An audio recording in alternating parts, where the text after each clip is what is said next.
Now, what would be the point of a Game 1 without a Game 2? Well, have no fear, because we, here at Day 9 TV and Team Liquid, believe in bringing you the rest of the series between Western Wolves' MorroW and EG's Idra. We're right now, down in the bottom left, the master of mech, the most prolific player in the beta as far as I'm concerned, and once I say it, it's very likely to become fact and referenced as a source on Liquipedia.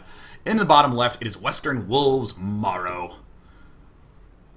And up in the top right, one of the most notorious, infamous, and skilled SC2 players of all time from Evil Geniuses, it is Idra. Now, you'll note that people would like to think that Idra was raging hard after that game. Certainly, there was likely a bit of frustration there, but the good old good luck, have fun as Idra and MorroW have been playing against one another for a long time. I believe they even played some matches in the old StarCraft 1. Yes, yes, I know. When you could actually plug a giant cable from one computer to another and play that way, as my brother and I did. MorroW is going to be doing, again, the hiding of something normal, as I like to call it.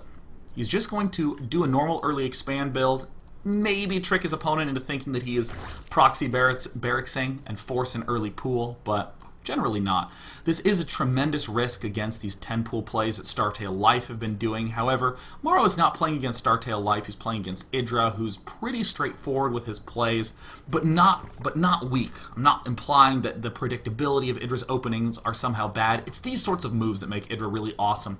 He's just checking around this back because this location, and I think significantly these locations back behind these minerals, I think you can actually squeeze a barracks there, but not here, if I remember. Those are very popular for these early Speed Reaper openings, and I think Idra may very well just not go scout. He's just going to check around the area, make sure there's nothing obnoxious, and then return. And these two drones are evidence of that kind of confidence. MorroW, on the other hand, I think will very, very likely be doing just a very, very standard early expand play.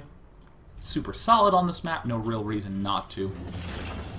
This barracks also does have the added benefit of pinching off this one Overlord. But Idra, super prepared man, already sending his Overlord scout up and around, not doing anything risky like trying to send it here, where MorroW would no doubt pick it off. There's also this high ground center here.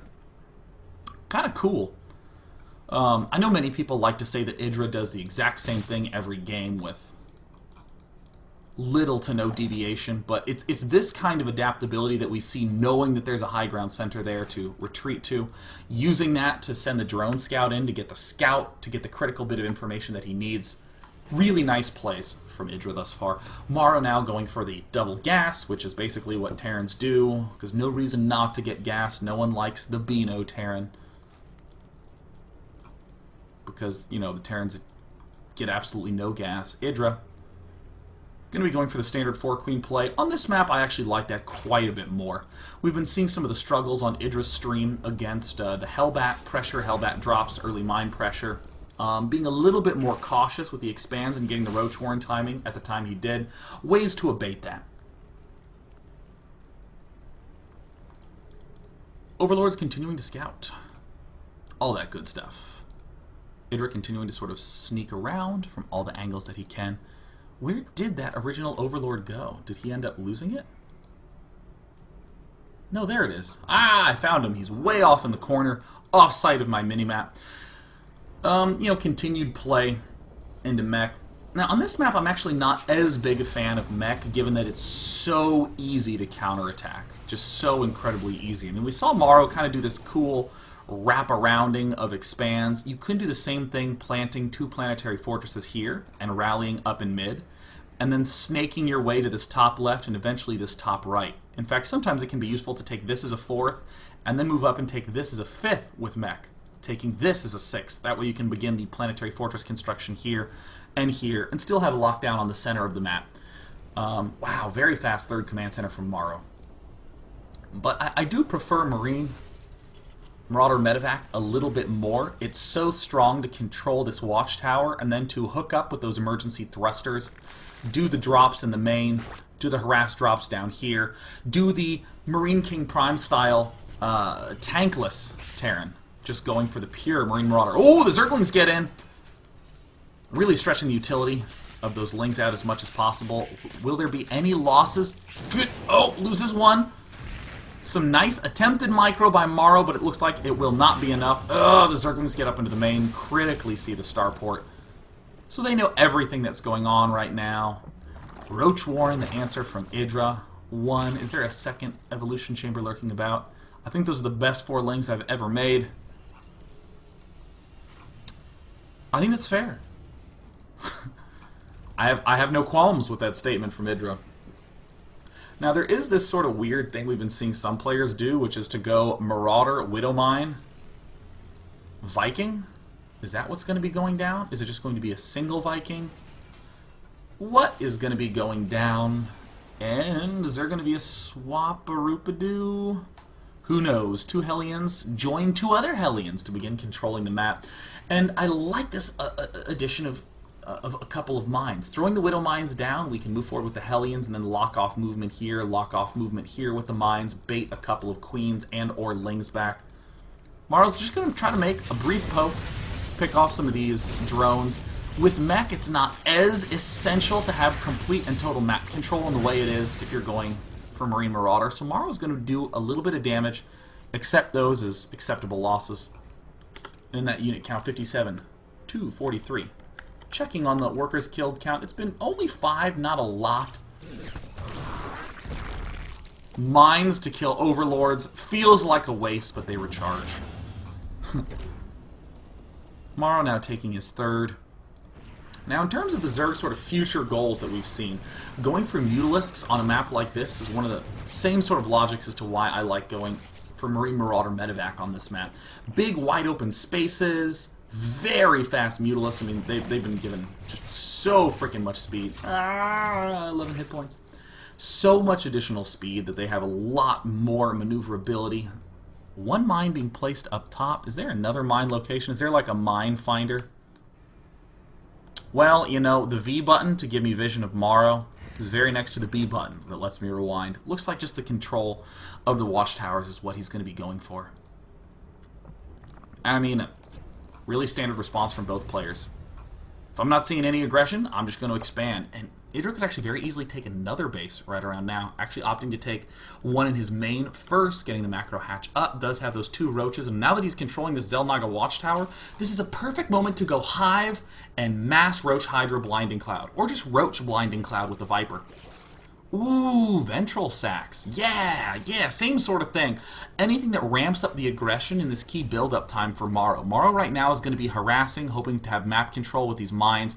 And right now, MorroW needs about 6 or 7 tanks to be able to manage this area and this area from constant poking. But Idra's going to be doing a drop. There's the Hydralisk Den coming right on in. Love this play. Really solid. I mean, MorroW's just not doing that much. He doesn't have the Banshees in large numbers, has exactly 1. More drones being transferred. All the Creep Tumors making their cameo appearance today. 87 drones. Here's one of the 87. And the +1 range, the +2 carapace. Wow, look at this Hydralisk speed before Hydralisk range. Makes sense if you are dropping onto the mech units. No need to shoot them from afar. 1-1 upgrades starting to wrap up. But we're seeing, again, why MorroW has been going for these factories before starting the upgrades. He wants to have this solid stranglehold over all these locations. He's kind of cutting himself thin. He's relying tons on this harassment to be able to delay. But once this harassment is kind of cleaned up, I'm really not feeling so good about MorroW's chances against this drop point. In fact, with the vision that Idra has, he knows that it's a clear shot up here. Already has the Overseer checking for mines. Really nice. And MorroW has even seen... MorroW hasn't even scanned the main to see if a hive is coming or not.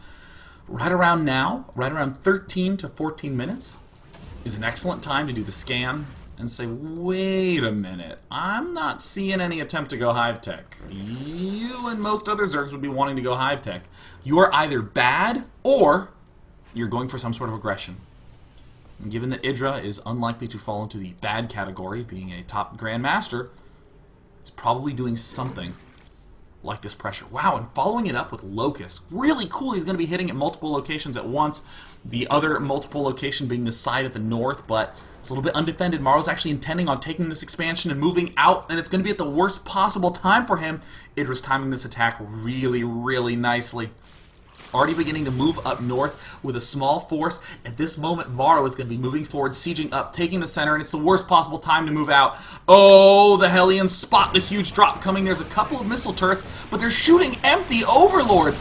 Nice positioning of those at the front by Idra as he does a big drop up in the main, and a couple of Roach Hydra even lock down the fourth. The tanks are forced to siege up, and suddenly MorroW's backside is being hollowed out with the ice cream scooper of death.